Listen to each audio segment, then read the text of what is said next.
Era callado y juicioso, y consideraba que la felicidad está del lado de aquel que esté satisfecho. Mucha gente le conoce como el gran filósofo, pero este científico griego también realizó descubrimientos fundamentales en biología, ética, estilística, meteorología y estética. Era un hombre sabio. Aristóteles confiaba en la virtud de la mente humana, ya que estaba inspirada en una realidad cognitiva, la cual existe de una forma independiente a los deseos y opiniones humanas. Aristóteles nació en Estágira, una península al norte de Grecia, en el año 384 a.C. Su padre, Ninómacos, oficiaba como médico del padre de Filipo de Macedonia, el rey Amintas III. Tenía la reputación de ser un médico muy fidedigno. Le dio a su único hijo una inmejorable educación. Desde su niñez, Aristóteles estaba ya destinado a seguir los pasos paternos y, en consecuencia, se comprometió muy seriamente a los estudios de farmacología y anatomía y, probablemente, asistió a su padre en varias intervenciones. En el año 367, Aristóteles viajó de Macedonia a Atenas para continuar con su educación. Durante el viaje, el joven tuvo que hacer uso de sus conocimientos médicos para salvar a un ciudadano adinerado de una infección sanguínea. Por lo tanto, con solo 17 años, Aristóteles ya estaba considerado como un excelente doctor. Una vez en Atenas, Aristóteles ingresó en la Academia Platónica. Tras 2 años de duro trabajo y esfuerzo, ya era capaz de impartir lecturas en retórica. El joven Aristóteles se ganó la confianza del viejo Platón y el derecho de unirse al círculo de los filósofos más sabios, los platónicos. A pesar de que el estudiante apreciaba a su mentor, Aristóteles también hacía críticas de sus puntos de vista. Un ejemplo son estas palabras escritas con su propia mano. Amicus Plato. Sed magis amica es veritas. Aprecio a Platón, pero aprecio más la verdad. Tras 20 años de impartir clases en la Academia de Platón, Aristóteles creó escritos sobre lógica, física, retórica y escribió tratados sobre la vida y el alma. En el año 347, cuando muere Platón, Aristóteles se traslada a Tárnea, en Asia Menor, pues allí se encontraba otro pupilo de Platón, Hermias. Una vez allí, el filósofo le ofrece su amistad desinteresada y su ayuda como consejero político. Aristóteles dijo: «La amistad es lo más necesario en la vida, puesto que nadie podría vivir sin amigos, incluso aunque sea el más dichoso». Aristóteles residió plácidamente durante 3 años en el reino de Hermias, pero cuando éste murió, regresó a Macedonia. Con 40 años, Aristóteles tuvo una calurosa bienvenida en Macedonia. Filipo de Macedonia disfrutaba las conversaciones intelectuales del filósofo y le propuso hacerse responsable de la tutoría de su hijo, el futuro Alejandro Magno. Durante los próximos 8 años, Aristóteles fue el profesor del que sería el futuro conquistador Alejandro Magno. Ciertos históricos han llegado a observar que, sin las nociones éticas, físicas y lógicas que Aristóteles le inculcó, Alejandro no hubiera desarrollado esa habilidad de estratega militar. En el año 335, cuando el gran Alejandro ascendió al trono y comenzó con sus conquistas, propuso a Aristóteles crear unas crónicas que narrasen todas sus gloriosas victorias. Este se negó. El filósofo prefería las actividades pedagógicas y meditar tranquilamente en el seno de la naturaleza en vez de las campañas militares. Antes de cumplir los 50 años, regresó a Atenas para formar su propia escuela filosófica. La escuela aristotélica estaba cerca del santuario de Apolo Licio y en su honor la escuela se llamaría Liceo. Para enseñar filosofía, retórica y lógica a sus alumnos, Aristóteles rechazaba los métodos tradicionales y les inculcaba la filosofía a través de discusiones mientras caminaba con ellos por el jardín. A la escuela también se le denominaba con el nombre de perípatos, una especie de galería cubierta donde se discutía y se paseaba. Aparte de la filosofía, en la escuela también se creaban físicos, históricos, astrónomos y geógrafos. Aristóteles les decía a sus pupilos: para tener éxito hay que seguir a los que se tiene delante y no esperar a los que se tiene detrás. Junto con alguno de sus alumnos, Aristóteles realizó varios descubrimientos en diferentes ciencias que crearon la base para investigaciones más avanzadas en siglos posteriores. Estaba muy en contacto con la filosofía de la naturaleza y así la clasificó en el mundo inorgánico, las plantas, los animales y los humanos. En política creó la reforma constitucional y el Estado sistemático. Él consideraba que la monarquía, la aristocracia y la democracia moderada eran la mejor opción. En la estética, Aristóteles introdujo el concepto de la catarsis, la clarificación del espíritu humano. Pero en el año 323, tras la muerte de Alejandro Magno, la posición social de Aristóteles se vio en peligro. En Atenas se sostenían las órdenes de los macedonios y, en consecuencia, la ciudad se vio inmersa en una reacción antimacedónica. Cuando Aristóteles tenía 60 años, bajo el conocimiento de que Alejandro había seguido las pautas científicas de Aristóteles, los atenienses exiliaron al sabio fuera de Atenas. El gran filósofo pasó el resto de sus días en la isla de Calcis, en Eubea. Murió en el año 322 a la edad de 62 años.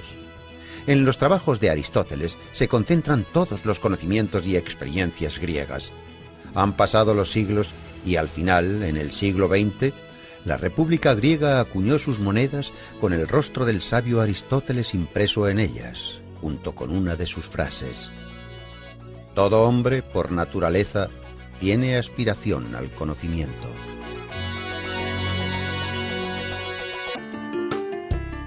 Nietzsche escribió: resulta significativo que sea Sócrates el primer gran heleno que fue feo, de igual manera que en él todo es simbólico. Es el padre de la lógica, la cual representa el carácter de la ciencia pura. Antes de que los jueces le condenaran a muerte, el gran filósofo Sócrates afirmó: no debo rechazar mi filosofía mientras me quede aliento. Sócrates. El antiguo filósofo griego nació en Atenas en el año 469 a.C., en la familia del cantero Sofronisto y la comadrona Fainarate. Puesto que Sócrates era analfabeto, toda la información que se conserva de él es gracias a los trabajos de sus discípulos Platón y Jenofonte. No existe mucha información sobre los primeros años de su vida, pero se sabe que con 17 años ya llamaba la atención por la gran agudeza de sus razonamientos y su facilidad de palabra. Era de pequeña estatura, vientre prominente, ojos saltones y nariz respingona. Aspirando a concienciar a los ciudadanos sobre la perfección moral, Sócrates realizaba numerosas tertulias, en las plazas y en las calles. A la sombra de un olivo pasaba horas discutiendo sobre la justicia y la virtud. La negligencia de los quehaceres diarios llevaron a Sócrates a una extremada pobreza. Recorría las calles de Atenas descalzo y vestido con la misma túnica. Antifón, el sofista, decía que ningún esclavo querría ser tratado como él se trataba a sí mismo. Sócrates se sumergía tan profundamente en sus propios pensamientos que llegó a permanecer todo un día en el mismo sitio.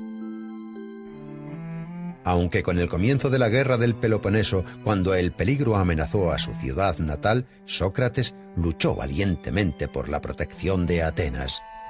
Cuando el oráculo de Delfos anunció que Sócrates era el griego más sabio, el mismo filósofo se sorprendió mucho. Interpretó el oráculo como un enigma y se aventuró a encontrar hombres más sabios que él. Acudió a los sofistas, quienes ejercían la profesión de enseñar la sabiduría. Fingiendo ser un ignorante, Sócrates preguntaba humildemente a los sabios de Atenas sus conocimientos sobre el bien, la belleza y la virtud. Después, con una agilidad irónica espléndida, les hacía notar sus propios errores. Su mérito más grande fue crear un método inductivo que le permitía llevar a sus alumnos a la solución de los problemas que se le planteaban por medio de hábiles preguntas, cuya lógica iluminaba el entendimiento. Inspirado por cómo su madre ayudaba a traer niños al mundo, él creó el método denominado como mayéutica. Sócrates llegó a la conclusión de que realmente era el griego más sabio, por el mero hecho de que él, a diferencia de los demás, era consciente de su ignorancia. Solo sé que no sé nada. Sócrates pensaba que los dioses le habían encomendado la misión de impedir que los ciudadanos cayeran en la hibernación espiritual, y actuaba como una avispa que incordia a un caballo. De hecho, ese fue el apodo por el que le conocían, la avispa ateniense. Sócrates intentaba comprender y formular principios morales que fuesen uniformes para todo el mundo. Solo hay un bien, es el conocimiento. Solo hay un mal, es la ignorancia, decía Sócrates. Insistía en impartir una educación a los jóvenes en la que no solamente los padres, sino también los poetas y los filósofos deberían comprometerse. Los ciudadanos atenienses se quejaban de que parecía que perdían el control de sus hijos, porque el astuto filósofo les estaba arrebatando el afecto de sus niños.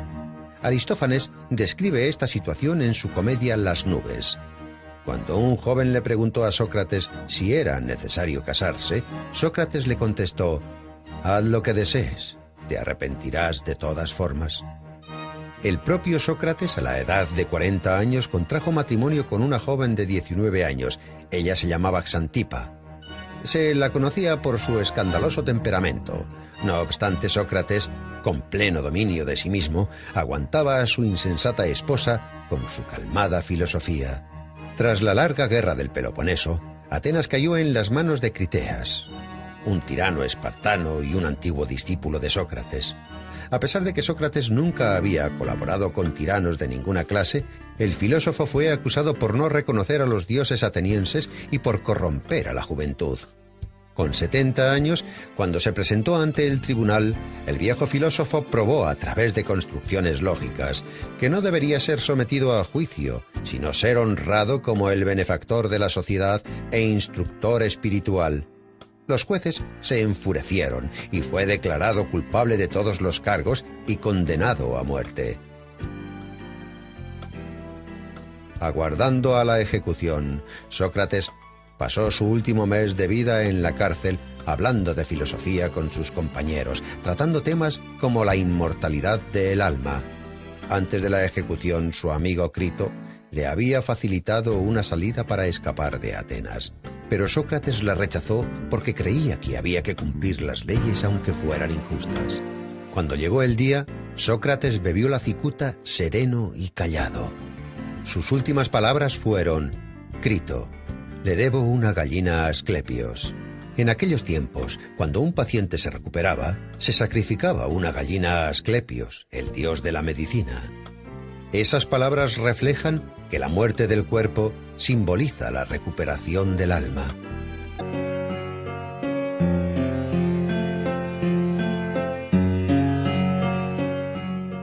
Este filósofo se convirtió en leyenda cuando aún vivía. Los rumores le transformaron en un profeta y después en un estafador. A veces le convertían en héroe de anécdotas y otras le tomaban por loco. No creó ninguna doctrina integral, pero toda su vida fue un ejemplo de servir a la filosofía. Diógenes el cínico, natural de Sinope, también era llamado Diógenes el perro. Este filósofo vivió en el siglo IV a.C. Se sabe que su padre era acuñador de moneda y toda su familia provenía de Sinope, territorio de la Turquía actual. Cuando Diógenes aún era joven, fue acusado de adulterar las monedas y enviado al exilio fuera de su ciudad. Diógenes no negó su parte de culpa. Pero ¿cuáles eran las razones por las que un joven de familia adinerada actuaba así? Según la leyenda, la razón por la que falsificaba monedas no era para obtener beneficios, sino por seguir las instrucciones del oráculo de Delfos. El joven Diógenes acudió al oráculo y le realizó la descarada pregunta de «¿Qué debo hacer para hacerme famoso?». El oráculo respondió «Cambiar el valor de la moneda». Diógenes tomó la profecía al pie de la letra. El oráculo se convirtió en la consigna cínica y en metáfora de buena parte del comportamiento del filósofo.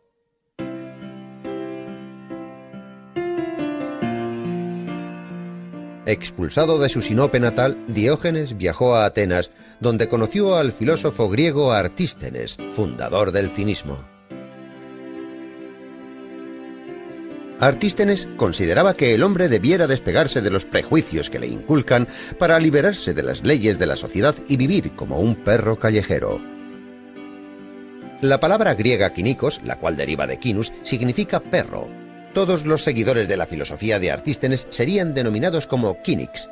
La palabra cinismo, la cual proviene de las enseñanzas filosóficas de los Cynics, en la actualidad ha obtenido un nuevo significado. Ahora no solo define la acción de negar las leyes sociales, sino también describe la acción de negar la moral existente y las leyes culturales. Diógenes se convirtió en el mejor alumno de Artístenes. Convencido de que la virtud consistía en abstenerse de las necesidades y el ascetismo, Diógenes liberó a su único esclavo, cambió sus ropas por vestimentas rústicas, se hizo con un zurrón y comenzó a vivir en las calles. En invierno solía dormir en los pórticos y plazas públicas, y en verano dormía en la arena calentada por el sol. Diógenes vivió una vida ceñida a los ideales del cinismo. Incluso llegó a reprochar a su maestro de no seguir sus propias doctrinas y no apreciar las privaciones como medio de rectificación moral.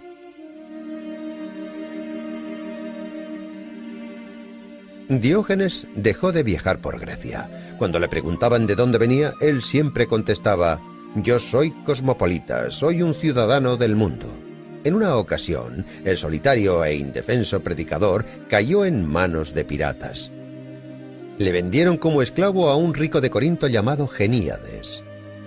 Su nuevo amo no tardó en apreciar el conocimiento especial del filósofo y le dispuso como tutor de sus hijos.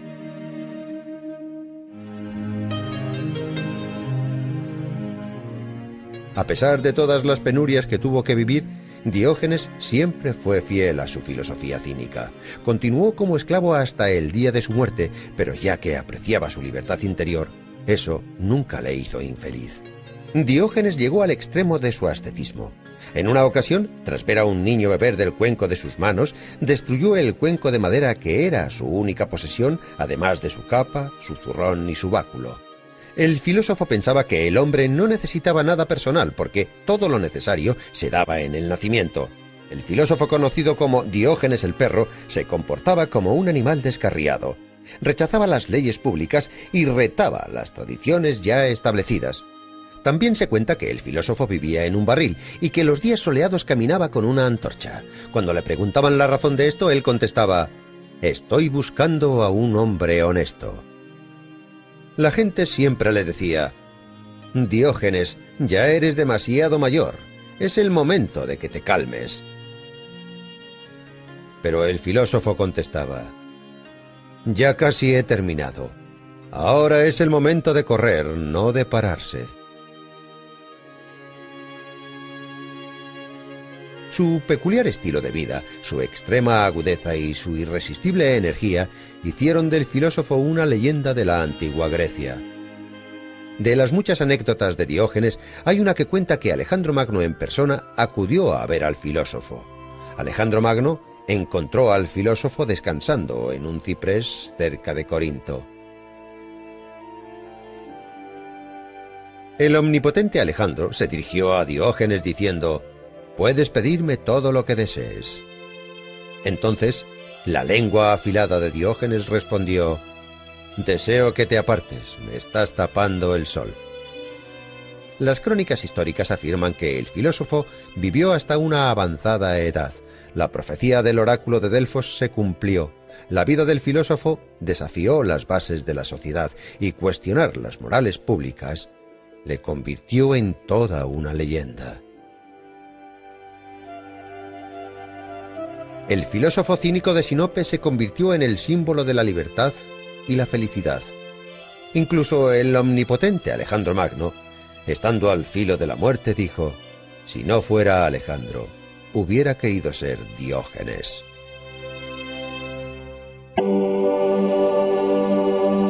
La escuela fundada por este antiguo filósofo se convirtió en un prototipo de la educación superior moderna.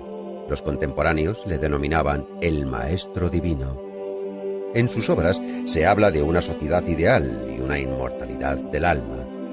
El antiguo pensador griego Platón decía que el tiempo es una constancia similar a la eternidad. Nació en el año 427 a.C. en una familia aristocrática ateniense. Por descendencia paterna, Platón pertenecía a los zares de Ática. Por parte materna, el sabio descendía del conocido legislador ateniense Solón. Su nombre de nacimiento fue Aristócles. El joven Aristócles era de constitución fuerte y de hombros anchos. Por ello, le apodaron Platón, el de los hombros anchos. Su apodo se conocería a lo largo de la historia. Platón obtuvo una educación aristocrática en su juventud.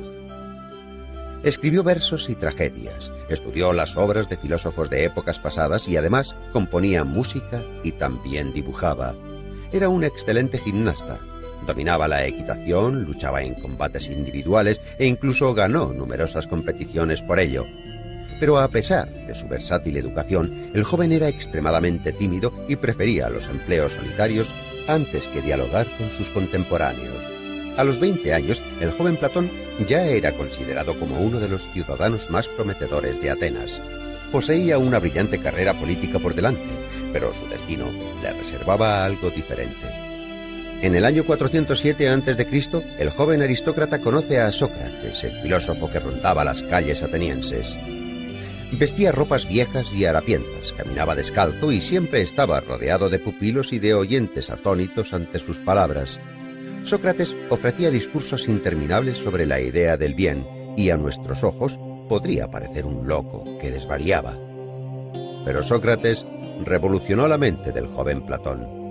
Influenciado por las teorías del viejo filósofo, el joven, al que le esperaba una brillante carrera política, perdió todo su interés respecto a los ideales públicos y políticos. Platón comprendió entonces que una sociedad basada en tales ideales estaba condenada a la destrucción y para rescatarla había que buscar una manera nueva de hacer las cosas. En el año 399, la trágica muerte de Sócrates obligó a Platón a dejar Atenas. Pasó 12 años de su vida viajando por Grecia y el sur de Italia. Participó en la guerra de Corinto. En Sicilia fue capturado y convertido en esclavo, pero uno de sus amigos le liberó. Entonces decidió volver a su Atenas natal, donde fundó la escuela filosófica a la que bautizó con el nombre de Academia. Esta se convirtió en la escuela más famosa de toda la antigüedad clásica.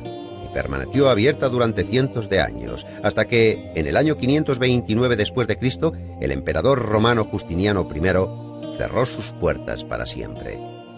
La filosofía de Platón cambió la antigua representación del mundo. Sus teorías sobre los comienzos individuales del mundo y sobre la inmortalidad del alma se convirtieron en un prototipo de la religión cristiana. Platón comparaba el alma humana con una cuadriga, donde caballos blancos y negros tiraban de ella, los comienzos nobles y malvados del hombre. El ecuestre, que maneja la cuadriga, es la razón. Cuando el ecuestre domina los caballos negros, el comienzo del alma, el alma puede crecer hasta asimilarse a la de los dioses. Uno de los temas centrales en la filosofía de Platón, el cual se expone detalladamente en su obra República, es la estructura ideal de la sociedad y el Estado. Platón confiaba en la realización y en la encarnación de sus ideas. Para esa misma causa, a los 61 años Platón emprendió un viaje a Sicilia. Dionisio I, el tirano de Siracusa, alababa la filosofía de Platón e invitó al filósofo a llevar a cabo las reformas deseadas. Platón esperaba poder transformar Siracusa en un estado ideal, pero al verse envuelto en varios juicios, el filósofo tuvo que dejar la ciudad. No obstante, la decepción de Platón no fue extrema. 5 años más tarde regresó a Sicilia e intentó realizar su tan ansiada transformación de nuevo. Tampoco tuvo éxito esta vez. Tras este fracaso, Platón no volvió a abandonar su Atenas natal. Dedicó su vida a la academia. El filósofo murió en el año 347 a.C., dejando tras de sí una amplia herencia de escritos. Obras de Platón fueron transformadas en diálogos. A pesar de los años, estas obras siguen despertando el interés de las mentes científicas. La leyenda griega más conocida, escrita por Platón, fue el mito de Atlantis, una isla fértil, poblada y con una civilización avanzada. Como consecuencia de un cataclismo desconocido, probablemente un terremoto, Atlantis se sumergió en las aguas. Este pequeño episodio, escrito en el diálogo de Platón Crito, ha suscitado numerosas hipótesis. Los científicos discuten sobre el lugar, la época y, en general, sobre la posible existencia de la mítica Atlantis. En el año 2004, el Dr. Kunz, de la Universidad Alemana de Wuppertal, llevó a cabo un análisis vía satélite que mostraba fotos de ciénagas saladas cerca de la ciudad española de Cádiz. En las fotos se apreciaban claros remanentes de construcciones antiguas que concordaban con los relatos platónicos. El alemán creyó que Atlantis no era una isla, sino tierras bajas que fueron destruidas a causa de una inundación entre los años 800 y 500 a.C. El antiguo pensador griego, quien dejó una extensa cadena de pupilos y actualizó la filosofía antigua, dijo una vez: «El hombre es una especie de juguete inventado por Dios. Dejadle jugar por tanto a los juegos que más le diviertan, a pesar de que eso contradiga a lo que se cree bueno en nuestros tiempos».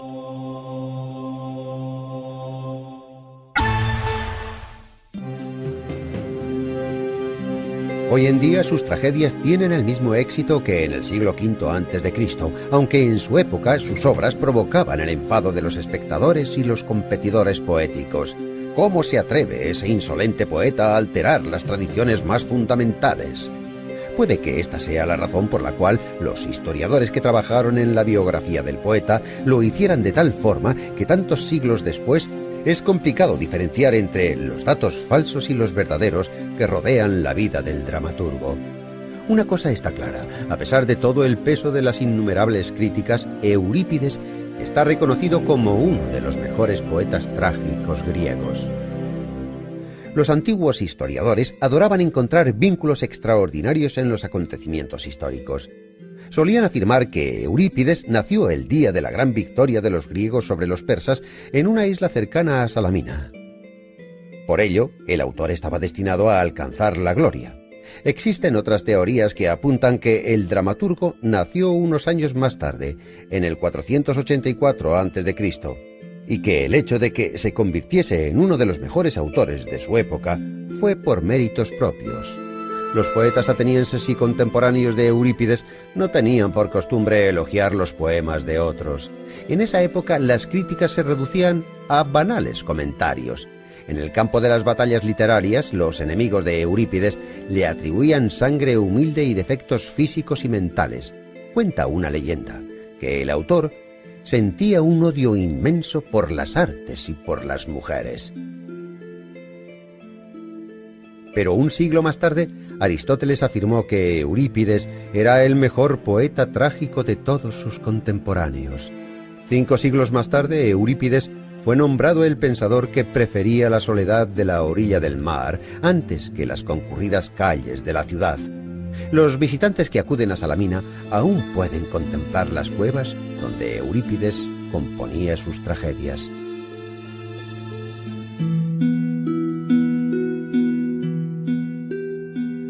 Como otros trágicos, las obras de Eurípides tratan de leyendas y eventos de la mitología que describen crímenes, asesinatos, venganzas, perjurio, incesto, autosacrificios glorificados, severidad, devoción y valentía. Eurípides usaba los mitos de forma inteligente. Fue el primer poeta griego en mostrar a la gente tal y como era en su vida real, con sus defectos y sus conflictos.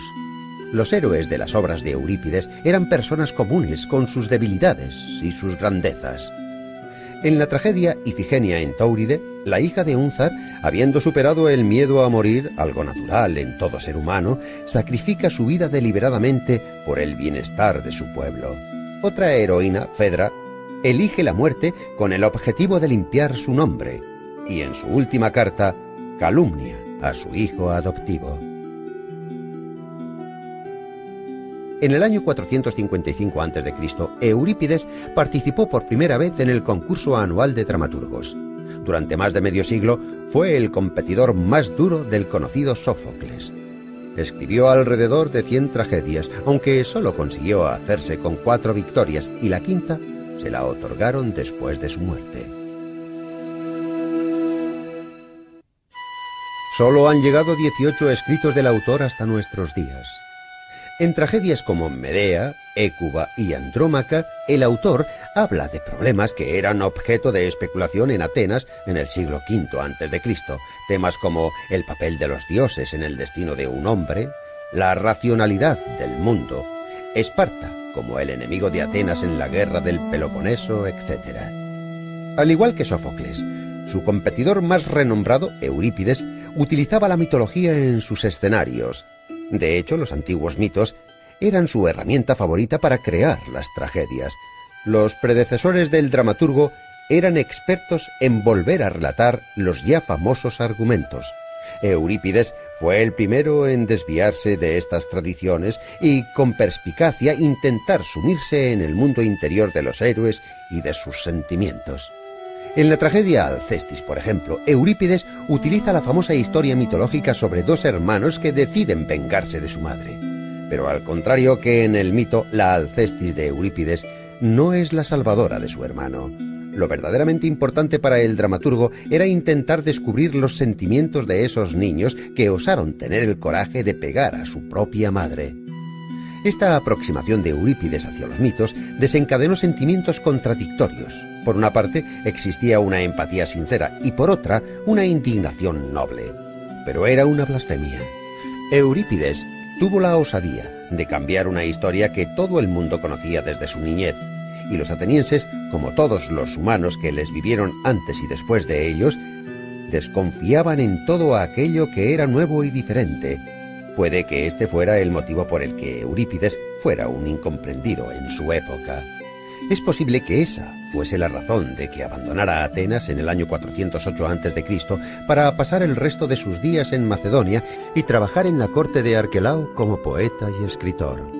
Allí, en Macedonia, entre los años 407 y 406 a.C., Eurípides falleció en las líneas de una triste primavera que podrían formar un epitafio. No debe lamentarse la muerte, debe lamentarse la vida destinada a la lucha y a una vida miserable. Desde los tiempos antiguos solo nos han llegado unas pocas imágenes del dramaturgo, pero visualmente demuestran que durante toda su vida este hombre melancólico inclinaba su cabeza pensativo agradeciendo los reconocimientos, pero sin comprender los injustos y constantes ataques.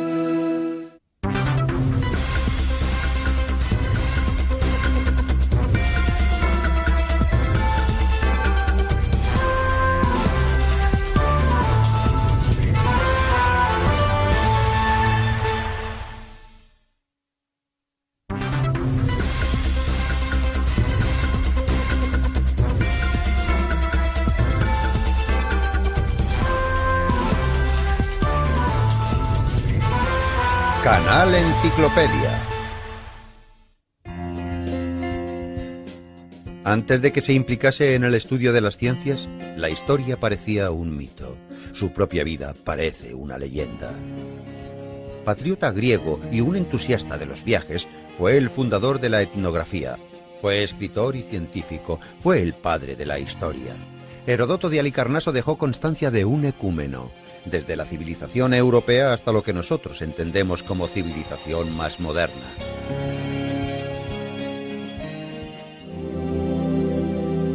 Heródoto, el futuro historiador, nació en el año 284 a.C. en el seno de una familia rica y noble en Halicarnaso, una colonia griega situada en Asia Menor. A pesar de que Heródoto era un ciudadano persa, era heleno por parte materna. Le encantaba escuchar las historias de los marineros que buscaban la libertad de la amada ciudad griega Atenas, donde los emperadores Solón y Clístenes llevaban a cabo las reformas democráticas. Pero en su ciudad natal, el tirano Ligdamis luchaba por hacerse con el poder. El joven Heródoto, junto a otros seguidores de la democracia, se rebelaron contra el tirano. La revuelta fue contenida y para salvar su vida, Heródoto tuvo que huir a la isla de Samos, uno de los estados más ricos de Grecia.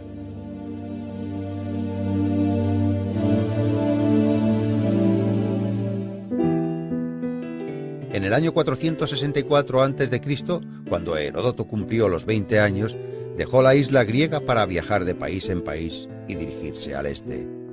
Viajó por tierra y mar y visitó lugares como Fenicia, Siria, Macedonia, Delfos y Atenas.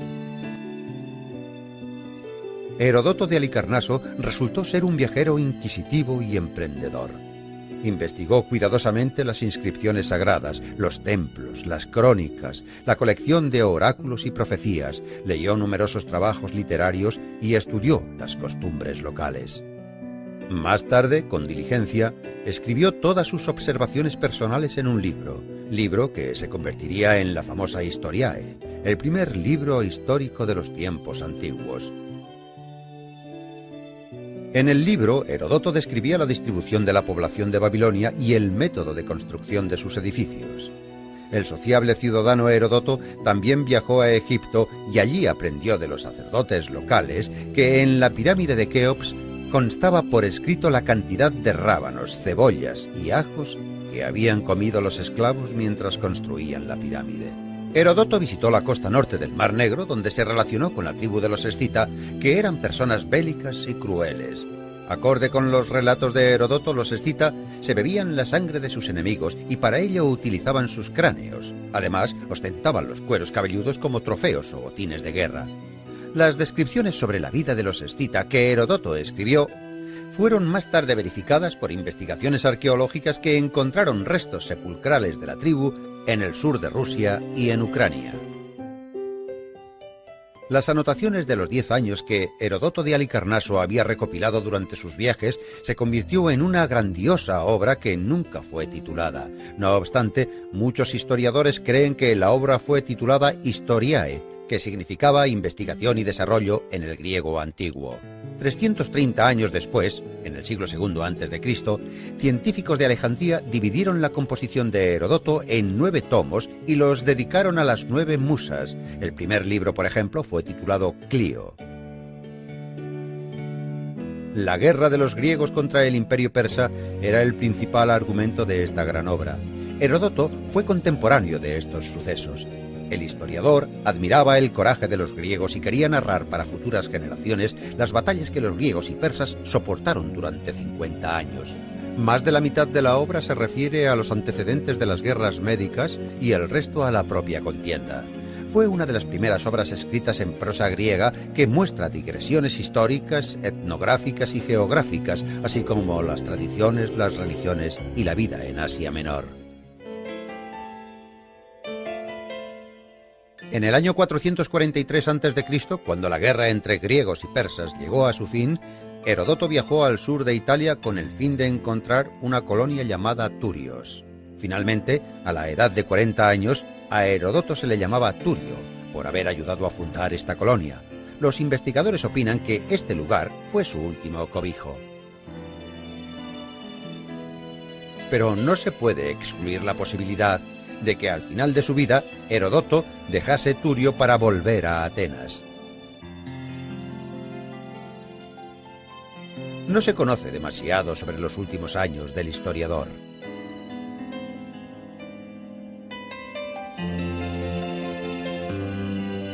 Probablemente participó en alguna reyerta política entre Atenas y Esparta y se dedicó a completar su monumental obra que nunca fue terminada.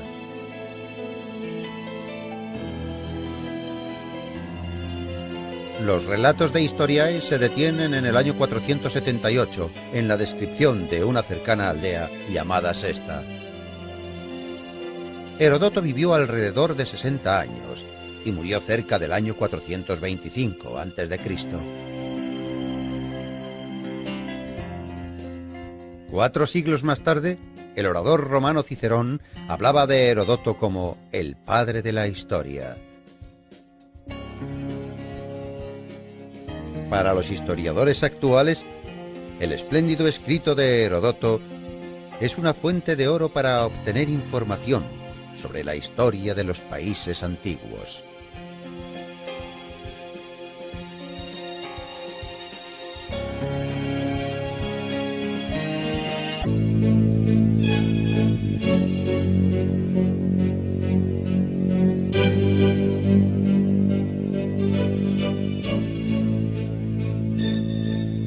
Sus contemporáneos escribieron: tuvo una vida larga y feliz. Creó infinidad de tragedias preciosas y murió sin conocer la desgracia. Escribió más de 100 obras, pero solo se conservan 7 de ellas, aunque éstas demuestran que Sófocles fue uno de los mejores poetas trágicos de la antigüedad. Sé osado, lo que los sueños te traen con la luna, los rayos del sol se lo llevarán. Hijo mío, no hay mejor regalo que la vida. Como ocurre con otros poetas antiguos, No se conoce demasiado sobre Sófocles. Nació en Colono, un pueblo cerca de Atenas. El autor haría conocido su lugar de nacimiento por medio de su tragedia Edipo en Colono. Era hijo de un rico armero llamado Sófilo. Otorgó a su hijo la posibilidad de recibir la llamada educación ateniense, que fomentaba el libre desarrollo del cuerpo y el espíritu. El joven Sófocles se inclinaba por jugar a la pelota y estudiar música. A los 16 años fue elegido director del coro de muchachos que dedicaba himnos a los dioses, para celebrar la victoria contra los persas en la batalla de Salamina. Esta batalla conecta a tres de los mejores poetas trágicos de la antigua Grecia. Esquilo participó en la batalla de Salamina. Sófocles le glorificó por ello. Y Eurípides nació en esa época. Según ciertos estudios, en el año 480 a.C., Sófocles ya había comenzado a labrar su trayectoria como poeta trágico.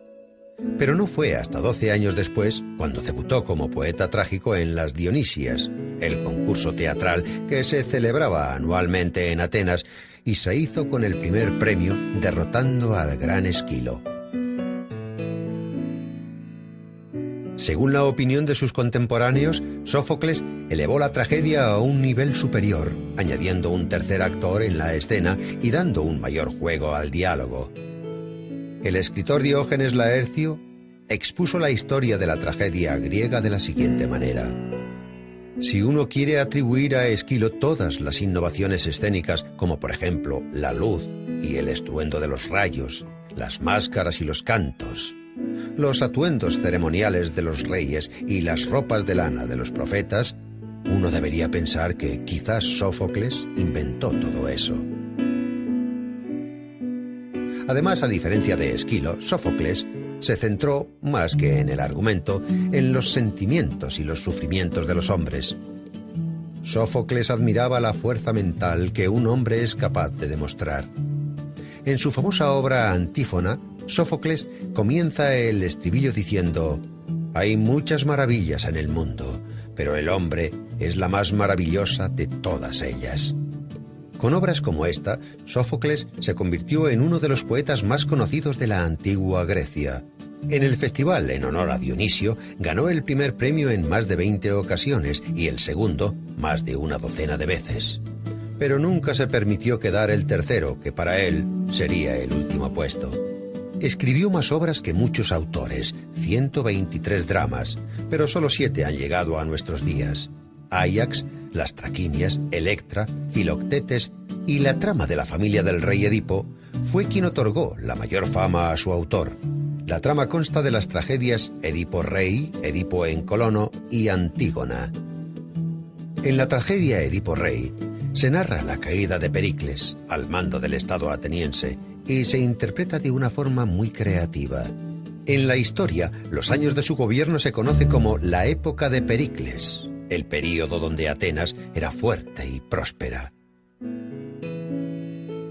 Sófocles era uno de los mejores amigos de Pericles.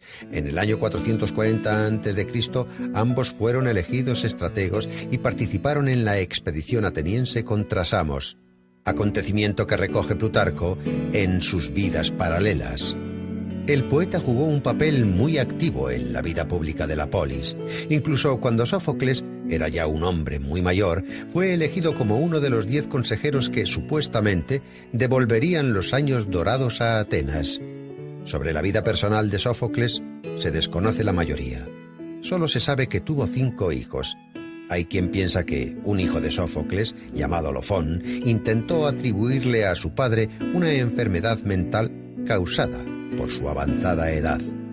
El poeta dijo ante el tribunal: «Si estoy loco, no soy Sófocles. Si soy Sófocles, no estoy loco». Y a continuación recitó el comienzo de la tragedia de Edipo en Colono. Con admiración, el jurado se percató de que en efecto se trataba de Sófocles y por lo tanto no podía estar loco. La tragedia de Edipo en Colono fue llevada al escenario por su nieto, también llamado Sófocles. La representación tuvo lugar justo después de que, con 90 años, su abuelo Sófocles falleciera. Sófocles también era conocido por su afán a la religión. Según algunos historiadores, antes de que el templo para Asclepios, dios de la medicina, fuera construido en Atenas, Sófocles adoraba al dios en su propia casa. En su tragedia, un hombre antes de morir conoce a las Parcas. En uno de los fragmentos que se conservan, Sófocles advertía: «El hombre ha de admirar y valorar el júbilo de hoy. Los dioses cubrirán el mañana con mantos grises y oscuros».